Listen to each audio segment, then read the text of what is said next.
লাগবে না। তো আপনি 15 থেকে 16টা মিনিট আল্লাহর জন্য সময় নষ্ট করতে পারেন না। আর লালগোলা মাঠে লালগোলা রাস্তাতে নেমে ওই লালগোলা স্টেশনের পাশে গিয়ে বলছেন, বেটা অমুক নেতার চরিত্র ফুলের মতো পবিত্র, অমুক এমপি চরিত্র ফুলের মতো পবিত্র। মিছিল করতে করতে করতে 2 ঘন্টা 3 ঘন্টা 4 ঘন্টা পার করতে করতে করতে মাগরিবের আজান হয়ে গেছে। কেউ পারবে না। এই যুবক শোনো, তোমাকে বলছি বেটা, তুমি তোমার বাপকে বলো, আব্বু কাল জোহর নয়, কালকে 10টার আগে আগে ফুপুকে জমি বুঝিয়ে দিতে হবে। যদি বুঝিয়ে না দেন, আমরা বাপ বেটা ভিক্ষা করে খাবো তবু শিকার, কিন্তু ফুপুর জমি নিজের কাছে রেখে জাহান্নাম যাবো না। ফুপুর জমি দিয়ে দিতে হবে যে কোনো মূল্যে। লা তুলহিকুম আমওয়ালুকুম ওয়ালা আওলাদুকুম আন যিকরিল্লাহ। পৃথিবীর ইমানদার মানব সম্প্রদায়, তোমরা তোমাদের ছেলে মেয়ে পেয়ে, ধন দৌলত পেয়ে, জমি জায়গা পেয়ে, টাকা পয়সা পেয়ে আমার জিকির অর্থাৎ সালাত নামাজ থেকে দূরে সরে যেও না। ওমাইয়া ফালদালিক, যদি তোমরা এমনটা করো, ফাউলাইকা হুমুল খাসিরুন, তাহলে তোমরা ক্ষতিগ্রস্তদের অন্তর্ভুক্ত হবে।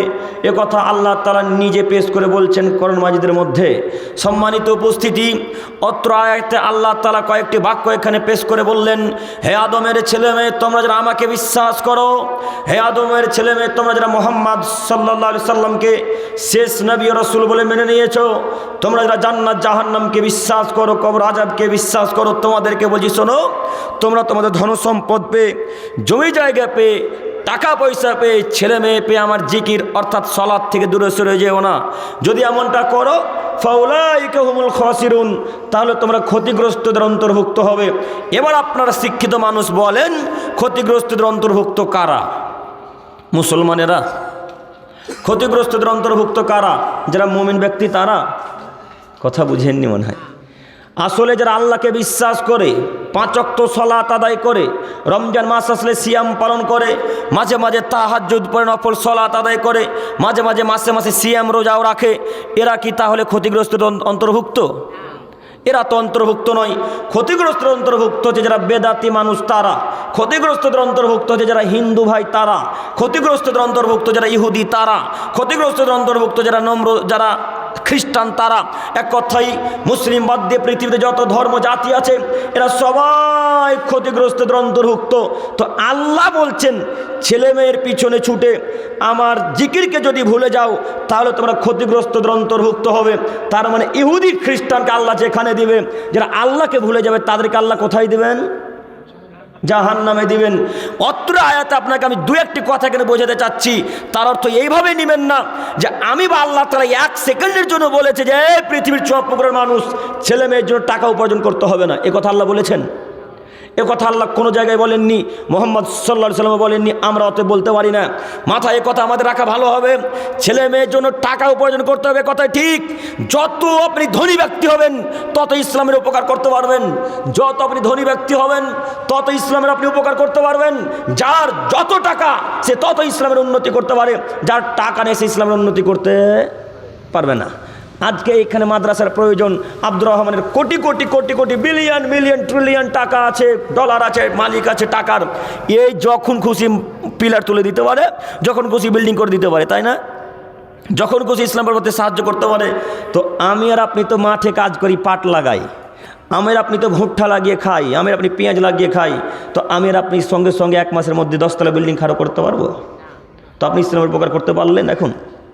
তো যার যত টাকা সে তত ইসলামের উন্নতি করতে পারবে, কথাই ঠিক। তবে টাকা উপার্জন করা লাগবে, কথা চূড়ান্ত সত্য। ঠিক তেমনই ছেলেমেয়ের পিছনে সময় নষ্ট করতে হবে, কথাও ঠিক। সাথে সাথে আল্লাহকে ডাকা শুরু করতে হবে।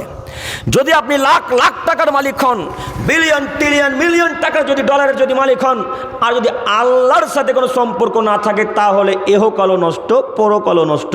আল্লাহ তাআলার কোটি কোটি টাকার আপনার কাছে কোনো মূল্য নেই। আপনি যত বড় ধনী ব্যক্তি হন না কেন, মুকেশ আম্বানি যতই ধনী হোক না কেন, মার্ক জুকারবার্গ যতই ধনী হোক না কেন, ইলন মাস্ক যতই ধনী হোক না কেন, এরা যতক্ষণ পর্যন্ত আল্লাহকে বিশ্বাস না করেছে, যতক্ষণ পর্যন্ত আল্লাহর প্রতি ঈমান না এনেছে, এদের মূল্য আল্লাহর কাছে এতটুকু আছে। এতটুকু তো আল্লাহ তাদেরকে মূল্যায়ন করে না, দিবেও না। অতএব আপনাকে আমি অনুরোধ করে যাচ্ছি, ছেলে মেয়ের জন্য কোটি কোটি টাকা উপার্জন করবে, কথা চূড়ান্ত সত্য। যেমন ঠিক তেমনই আল্লাহর পিছনে আল্লাহর জন্য সময় নষ্ট করতে হবে, এ কথাও চূড়ান্ত সত্য। মাথায় থাকবেন ইনশাল্লাহ? থাকবে তো ইনশাল্লাহ? আমি আপনাকে এখন বলতে চাচ্ছি যে ছেলে মেয়ের পিছনে ছুটে সময় নষ্ট করলেন। আরে ছেলে মেয়ের পিছনে তো সময় নষ্ট করলেনই, ভোট পদ্ধতিতে নেমে ভোটেও সময় নষ্ট করলেন। হ্যাঁ, আচ্ছা সবাই মিলে আপনারা বলেন তো দেখি, ফরজ সালাত মসজিদে গিয়ে আদায় করতে কতক্ষণ লাগে? সর্বোচ্চ 10 মিনিট, 12 মিনিট। আর যদি খুব মনোযোগ দিয়ে আল্লাহকে ডাকেন যে না, চোখ দিয়ে পানি বের করে এখন আল্লাহকে ডাকবো, তো খুব যত সময় লাগবে 15 থেকে 16 মিনিট। এর চাইতে বেশি আর লাগবে না। লাগবে ভাই? এর চাইতে বেশি লাগবে না। তো আপনি 15 থেকে 16টা মিনিট আল্লাহর জন্য সময় নষ্ট করতে পারেন না, আর লালগোলা রাস্তাতে নেমে ওই লালগোলা স্টেশনের পাশে গিয়ে বলছেন বেটা অমুক নেতার চরিত্র ফুলের মতো পবিত্র, অমুক এমপি চরিত্র ফুলের মতো পবিত্র। মিছিল করতে করতে করতে 2 ঘন্টা 3 ঘন্টা 4 ঘন্টা পার করতে করতে করতে মাগরিবের আজান হয়ে গেছে। এখন আপনি বলেন যে আল্লাহর জন্য সময় 15 থেকে 16টা মিনিট নষ্ট করতে পারেন না, আর ভোট পদ্ধতিতে 3 ঘন্টা 4 ঘন্টা ঠিকই নষ্ট করতে পারছেন। বলেন আপনি ক্ষতিগ্রস্তদের অন্তর্ভুক্ত কি না? এখন আপনাকে আমি বলতে চাচ্ছি যে আপনি যে ভোট পদ্ধতিতে নামলেন, তো আপনি আল্লাহকে ভুললেন কেন? যদি আমরা ভোট পদ্ধতিকে সাপোর্ট করতে আসিনি, আমরা কোয়েশ্চেন গেলে ভোট পদ্ধতিকে সাপোর্ট করিনি, করবো না ইনশাল্লাহ। তো আপনি নামলেনই যদি অশিক্ষিততার পরিচয় দিয়ে, তো আপনি আল্লাহকে ভুলে গেলেন কেন? আল্লাহর জন্য 10টা মিনিট 12টা মিনিট 15 মিনিট সময় নষ্ট করতে পারলেন না। ভোট পদ্ধতি নেমে বলেন অমুক নেতার চরিত্র ফুলের মতো পবিত্র। কী হিসেবে তার চরিত্র গুণগান গাইলেন? কী হিসেবে তার গুণগান গাইলেন? আপনি খোঁজ খবর নিয়ে দেখেন, আপনাদের সাগিয়ার মানুষকে এখন পর্যন্ত বৃদ্ধ যারা লোক হয়ে গেছে তাদেরকে টাকা দেয়নি ফিরিয়ে। এখনো দিয়েছে আপনার নেতা? এরা বুঝে না কথা মনে হয় আমার। টাকা ফিরিয়ে দেয়নি, তো আপনি নেতার গুণগান গাইলেন কেন? আপনাদের এলাকার ঢালাই রাস্তা ফেটে ফেটে আছে, দেখেন, তার মানে সিমেন্ট কম দিয়েছে, আর নয়তো পাথর কম দিয়েছে। কথা বুঝে না গো, কথা বুঝাচ্ছে না? তার মানে সিমেন্ট বালু কম পড়ে, তাইটা তো তাড়াতাড়ি ভেঙে ফেটে পুকুরে নেমে গেল বা অন্য জায়গায় নষ্ট হলো। তো আপনি তার চরিত্রের গুণগান গাইলেন কেন? যদি তার চরিত্র ভালো হতো তাহলে সিমেন্ট কম দিত, যদি তার ব্যবহার ভালো হতো তাহলে বালু কম দিত, যদি তার চরিত্র ভালো হতো তাহলে তিনি ওই পাথর কম দিতেন। তার মানে বোঝা যাচ্ছে চরিত্র ভালো নয়। আপনি কাপুরুষের বাচ্চা, আপনি অজ্ঞ, আপনি নাদান, আপনি বেহায়া, এমএ পাস ছাত্র, আপনি মানুষ নন। আমরা বিদ্যাকে আজকে সাগের গোরসে পুঁতে দিতে এসেছি। আপনি কী হিসাবে তার গুণগান গাইলেন? তার চরিত্র খারাপ, তার ব্যবহার খারাপ। আপনার মাকে এখন পর্যন্ত বিধবা টাকা দেয়নি, আপনার বাপকে এখনো বেকার ভাতের টাকা দেয়নি, আপনার মাকে এখনো কাপড় তুলে দেয়নি, আপনাদের সাগের মানুষ হাজার মানুষ এখনো বাড়ির টাকা পায়নি। কী হিসেবে তার গুণগান গাইলেন? কী হিসেবে তার গুণগান গাইলেন?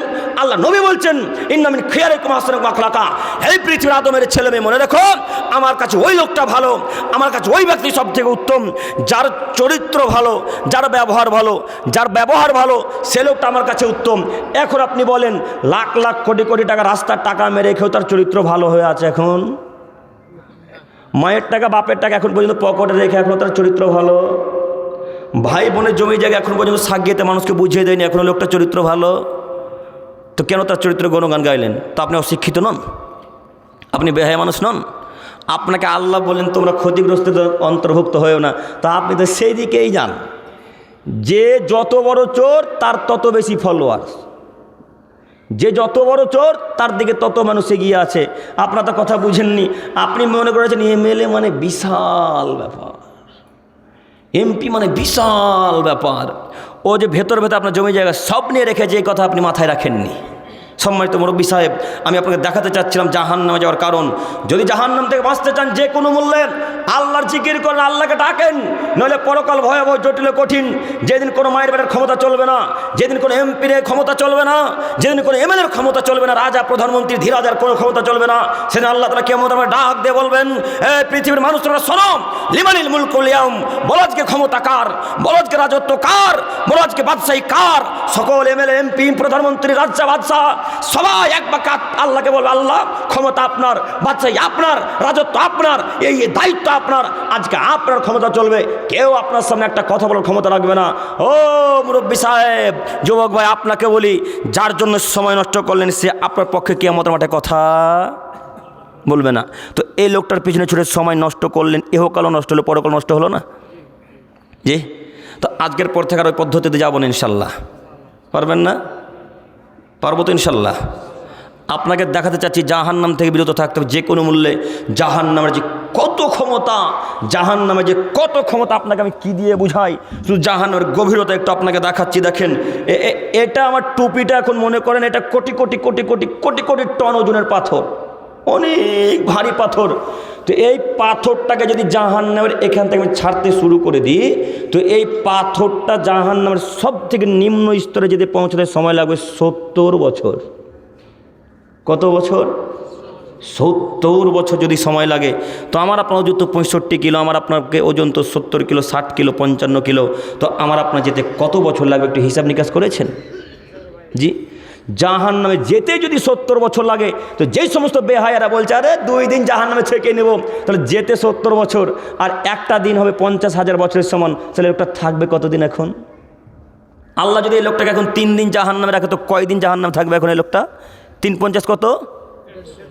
1.5 লক্ষ বছর এখন লোকটা কোথায় থাকবে? জাহান্নামে। তো এই বেহায়ারাকে কীভাবে বুঝাবো আমি এখন বলেন? এরা যে বলছে আরে চায়ের দোকানে আড্ডা মারছি তাতে কি আছে, যদি আল্লাহ জাহান্নামে দেয় তো 2 দিন থেকে নিব। এরা মনে করে যে জাহান্নামের বাপের ঘর, মানে বাপের ঘরে গিয়ে যেমন সিটা করে, বাপের ঘরে গিয়ে বিছানে এদিক ওদিক ঘুমায়, মনে করে বাপের ঘর। আপনি বুঝেননি জাহান্নাম কী জিনিস। জাহান্নামের আগুনের এত ক্ষমতা, জাহান্নামের আগুনের এত ক্ষমতা, জাহান্নামের আগুনের এত ক্ষমতা, পৃথিবীর আগুন আপনার আগে শরীরকে পুরাই, এই পৃথিবীর আগুন আপনার আগে চামড়াকে পুরাই, জাহান্নামের আগুন আপনার সর্বপ্রথম অন্তরকে জ্বালিয়ে পুড়িয়ে ছারখার করে দেবে, তার নাম জাহান্নাম। কী হিসাব পেয়েছেন আপনি? আজকের পর থেকে আপনাকে অনুরোধ করে বলে যাচ্ছি, কোশ্চেন কেন আর আল্লাহর জিকির থেকে দূরে থাকবেন না ইনশাল্লাহ। ইনশাল্লাহ। আল্লাহ তুমি সাগিরা মানুষকে কবুল করো, সকলে বলি আমিন। সম্মানিত মুরব্বী সাহেব, সম্মানিত উপস্থিতি, বলছিলাম নীতি পরিবর্তন করেন। সাথে সাথে আরও একটি কথা মাথায় রাখবেন, জাহান্নাম থেকে যদি বাঁচতে হয় তাহলে যে কোনো মূল্যে সালাত আদায় করতে হবে। প্রমাণ আল্লাহ তাআলা বলেন, পৃথিবীর মানুষ তোমরা মনে রেখো, মা সালাকাকুম ফি সাকার, ও আদমের ছেলে মেয়ে তোমরা মনে রেখো, যখন আল্লাহ তাআলা জাহান্নামীদেরকে জাহান্নামের দিকে পাঠিয়ে দেবেন, যখন ফেরেশতা মণ্ডলীরা লাঠি চার্জ করতে করতে জাহান্নামীদেরকে মারতে মারতে পিটাতে পিটাতে যখন জাহান্নামের গেটের সম্মুখে নিয়ে আসা হবে, তখন যারা ভেতরে থাকবে তারা জিজ্ঞাসা করবে, ও জাহান্নামীর দল, হে পৃথিবীর মানুষ যারা তোমরা জাহান্নামে এসেছো, তোমরা কেন এসেছো জাহান্নামে গো? একটু বলো তো, কিসের কারণে এসেছো? আজকে এই স্থানে নোংরা জায়গাতে কেন এসেছো একটু বলবে কি? তখন সমস্ত জাহান্নামবাসী, সমস্ত জাহান্নামীরা এক বাক্যে উত্তর বলবে, শুনুন, লাম নাকু মিনাল মুসাল্লিন, আমরা সালাত আদায় করতাম না, এই কারণে আমরা জাহান্নামে এসেছি। জাহান্নামে যাওয়ার বড় কারণ কি? নামাজ পড়তাম না, এই কারণে আমরা জাহান্নামে এসেছি। আর কেন আর কেন আর কি কারণ আর কি কারণ পৃথিবীতে বলো তো দেখি। আবার বলবে, অলাম না কোনো তৃণমূল মিসকিন, আমরা ফকির মিসকিনকে চুয়া পুকুরে, সাগিয়াতে, লালগোলাতে, মুর্শিদাবাদে, জঙ্গিপুরে পয়সা দিতাম না, খাদ্য দিতাম না, এই কারণে জাহান্নামে এসেছি। কথা বুঝেননি? এরপরে আরও কারণ আছে। আজকে 2টি কথা। জাহান্নামের বড় 2টি কারণ কি? 1, সালাত আদায় করিনি, এই কারণে জাহান্নামে এসেছি। 2, ফকির মিসকিনকে খাদ্য খেতে দিইনি, এই কারণে জাহান্নামে এসেছি। তো আজকে এখানে যত মানুষ আছেন সবাই আলহামদুলিল্লাহ সালাত আদায় করি তো? করি? যদি না করে আজকে থেকে পারবো না ইনশাল্লাহ। আজকে ফজর থেকে আর শুরু করবো না, সরি ফজর ভুল বললাম, আজকে এশার সালাত এখন এখান থেকে প্রোগ্রাম শেষ করে বাড়ি থেকে এশার সালাত আদায় করবো, তারপরে ঘুমাবো ইনশাল্লাহ। পারবো না? আমাদের আজকে এই স্থানে বসে থাকার উদ্দেশ্য কি বলেন তো? বলেন কি উদ্দেশ্য? জি জি জি, জীবন পরিবর্তন করার সাথে সাথে আমরা জান্নাতুল ফেরদাউস, এটা আমাদের তো আশা না? এত ঠান্ডাতে এমনি বসে আছেন, আমার মুখ দেখার জন্য এসেছেন কি না? জান্নাতুল ফেরদাউস যাবো বলে আমি অত দূর জঙ্গিপুর থেকে এসেছি, আপনারা এই গ্রামের মানুষ বসে আছেন, তাই না? এটাই তো আমাদের আশা। তো আজকে যদি আমাদের আশাই পূর্ণ না হয়, সমস্তক্ষণ অনেকক্ষণ আলোচনা শুনলাম, সমস্ত কথাকে শুনলাম, ভালোই লাগলো, কিন্তু নামাজ পড়লাম না। যত নেকি এখন ফেরেশতা মণ্ডলী লিপিবদ্ধ করেছিল, এখন আল্লাহ তাআলা কি করবে? কেটে দিবে। কথা বুঝাতে পারলাম? তো আজকে এশার থেকে শুরু করতে পারবো না ইনশাল্লাহ, এখনই বাড়ি গিয়ে সবাই বলি ইনশাল্লাহ। ইনশাল্লাহ। আল্লাহ তুমি আমাদের দিনী ভাইদেরকে, মা বোনদেরকে কবুল করো, সকলে বলি আমিন। সম্মানিত উপস্থিতি, বলছিলাম ফকির মিসকিনকে যে কোনো মূল্যে খাদ্য খেতে দেন, ফকিরকে অন্তত বাড়ি থেকে তাড়িয়ে দিবেন না। ফকিরকে তাড়িয়ে দিলে আপনি জাহান্নামে যাবেন, কথা আল্লাহ তাআলা বললেন।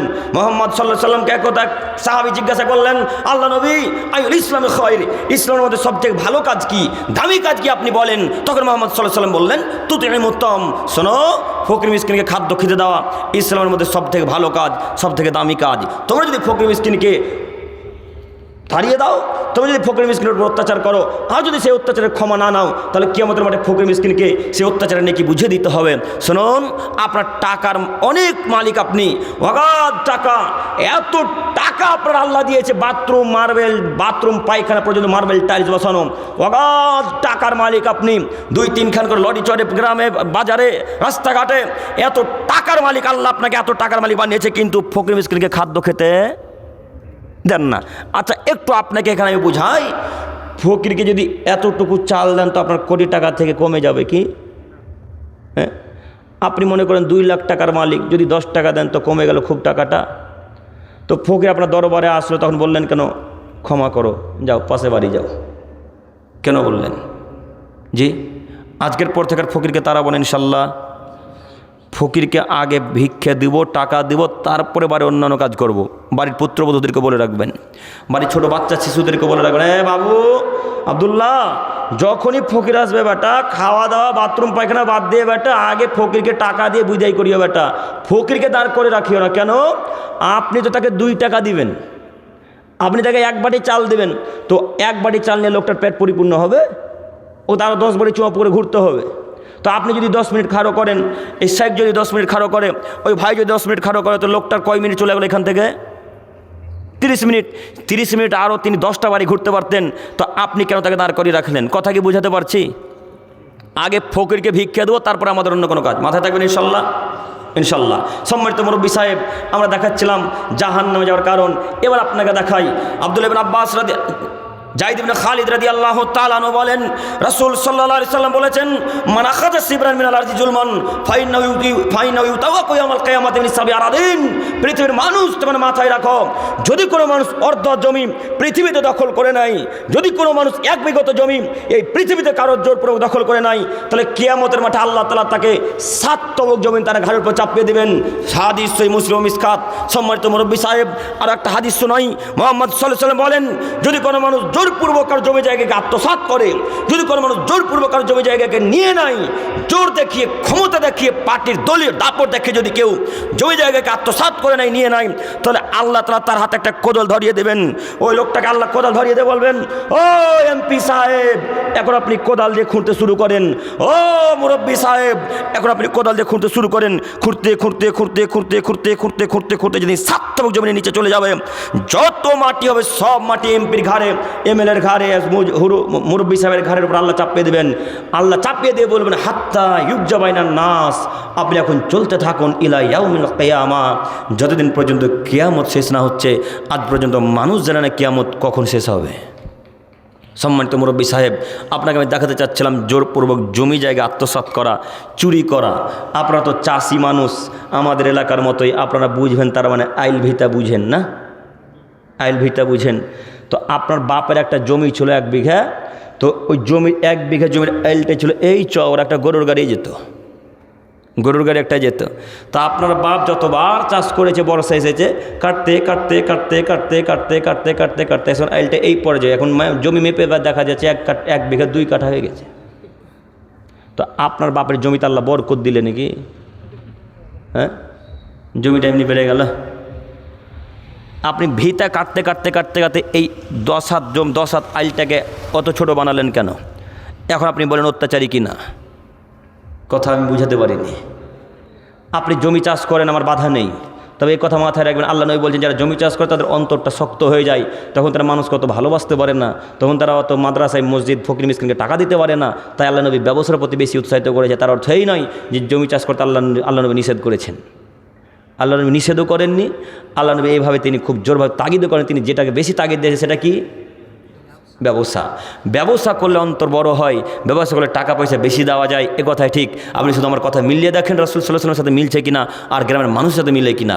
সম্মানিত মুরব্বী সাহেব, বলছিলাম, জমি জায়গা যদি কারো আত্মসাৎ করে থাকেন, কাল সকাল হতে আবার যেই আলটা চওড়া ছিল আবার এই সেই বরাবর আল করে দিতে হবে, নইলে পাপ কিয়ামতের মাঠে সেদিন টিকতে পারবেন না, সেদিন বুঝিয়ে দিতে হবে। সম্মানিত উপস্থিতি, একটু আপনারা আমার দিকে চেয়ে থাকেন। ও মুরব্বী সাহেব, আপনি যে আপনার বোনের জমি আজ পর্যন্ত বোনকে ফিরিয়ে দেননি, আপনার অবস্থা কি হবে বলেন? এতক্ষণ তো জমি জায়গা কাটাকাটির ব্যাপার চলছিল, এখন যে আপনি আপনার বোনের জমি ফিরিয়েই দেননি, 2-3 বিঘা জমি এখন পর্যন্ত নিজের কাছে চুয়া পুকুর সাগিয়েতে রেখেছেন, বলেন আল্লাহ আপনার অবস্থা কি করবে? আর যুবক ভাই, আপনার বাপ নাই দিন ধর্ম বুঝেন, এই কথা আমরা বুঝলাম, তো আপনি কি দিন ধর্ম বুঝেন না? আপনি তো স্মার্ট ছেলে, আপনি তো খুব ভালো হাদিস কোরআন বুঝেন, আপনি তো হাদিস কোরআন চর্চাও করেন, তো বাপকে বলতে পারলেন না, আব্বু জাহান্নামে কি যেতে চান? আব্বু জাহান্নামে কি যেতে চান? ওই কঠিন ভয়ঙ্কর আগুনে কি থাকতে চান? যদি না থাকতে চান আব্বু, তো ফুপুর জমি কালকে সকালে তো ফিরিয়ে দেন। এ কথা আপনি বলেছেন বাপকে? বলেছেন? বলেননি। কেন বলবেন না? আপনাকে বলা উচিত। মুরব্বী সাহেব, একটু আপনাকে এখানে একটি কথা বলে সামনে দিকে এগিয়ে যেতে চাইছি। আমি জাহান্নামে যাওয়ার কারণ দেখাচ্ছি, শুধু কথা মিলিয়ে দেখেন, একটু দেখেন তো এদিকে। যোগ হয় আপনি তাকান। আচ্ছা, আপনার বাপ যে আজ পর্যন্ত আপনার ফুফুকে জমি বুঝিয়ে দেয়নি, ফুফু বুঝেন না পিসি? ফুফুই তো, জি। তো আজ পর্যন্ত যে আপনার ফুফুকে আপনার বাপ জমি বুঝিয়ে দেয়নি, তো আপনার বাপ আর আপনারা বাপ মা বেটা মনে করেছেন কি যে আপনার বাপের বাপ একটু বেশি আর আপনার ফুফুর বাপ একটু কম, না দুজনের বাপ সমান সমান? জি। আপনার আব্বা যতটুকু আব্বা, আপনার বোনের ততটুকুই আব্বা, না 19-20 সমান? তো আপনি জমি পাবেন সকালে, আপনার জমি বোন আর আপনার বোন জমি পাবে বই কেন একসাথে? জি, কথা বলে না, একসাথে। তো আপনার বাপের মরা আজকে 7 বছর হলো, আপনার বোনকে এখন পর্যন্ত জমি ফিরিয়ে দেননি কেন বলেন? জি, এখন পর্যন্ত জমি ফিরিয়ে দেননি কেন? আপনি বোঝেননি হাদিস কোরআন? আল্লাহ নবী বলছেন, কাতাবাল্লাহু মাকাদিরাল খলায়েক ক্বাবলা ইয়াখলুকাস সামাওয়াতি মিন খামসিনা ওয়াল আরদাল ফাসানা। পৃথিবীর মানুষ, তোমার মনে রাখো, আল্লাহ যখন পৃথিবী সৃষ্টি করেনি, আল্লাহ যখন আসমান জমি সৃষ্টি করেনি, আল্লাহ যখন পৃথিবীকে সৃষ্টি করেনি, তার 50,000 বছর পূর্বে আল্লাহ প্রত্যেকটা মানুষের, প্রত্যেকটা জিনের ভাগ্য লিখেছেন। কত হাজার বছর পূর্বে? 50,000 বছর পূর্বে আল্লাহ প্রত্যেকটা মানুষের ভাগ্য লিখেছে। সেদিন যদি আল্লাহ লিখে রাখে যে চুয়াপুকুর আব্দুর রহমান সাগিয়াতে তার বোনের জমি ফিরিয়ে দিল খেতে পাবে, তো কোনো মায়ের বেটা আর তাকে ভিক্ষুক বানাতে পারবে? কেউ পারবে না। এই যুবক শোনো, তোমাকে বলছি বেটা, তুমি তোমার বাপকে বলো, আব্বু কাল জোহর নয়, কালকে 10টার আগে আগে ফুপুকে জমি বুঝিয়ে দিতে হবে। যদি বুঝিয়ে না দেন, আমরা বাপ বেটা ভিক্ষা করে খাবো তবু শিকার, কিন্তু ফুপুর জমি নিজের কাছে রেখে জাহান্নাম যাবো না। ফুপুর জমি দিয়ে দিতে হবে যে কোনো মূল্যে। ফুপুর জমি 1 সেকেন্ড নিজের কাছে রাখার ক্ষমতা রাখেন না, বোনের জমি নিজের কাছে 1 সেকেন্ড রাখার ক্ষমতা রাখেন না। বাপ মারা গেছে সকালবেলায়, বাপকে মাটি দিব জোহর বেলায়, জমি জায়গা ভাগ হবে বৈকাল বেলায়। বাপ মারা গেছে জোহরে, বাপের মাটি হচ্ছে আসরে, জমি জায়গা ভাগ হবে মাগরিবে। এর নাম শরীয়ত। আপনি কেন বাপের জমি বোনকে বুঝিয়ে দিলেন না? এখন কেন পর্যন্ত আপনি বোনকে বুঝিয়ে দিলেন না? যুবক, তোমাকে বলি, তুমি শোনো, তোমার ফুপুকে জমি বুঝিয়ে দাও, তুমি মাথায় রেখো বেটা, তোমার বাপের যতটুকু পাপ তোমার ততটুকু বাপ, বাপ বেটা সমান পাবে পাপি। তোমার বাপও জানে দিন ধর্ম কাকে বলে, তুমিও বুঝো দিন ধর্ম কাকে বলে। তোমার বাপকে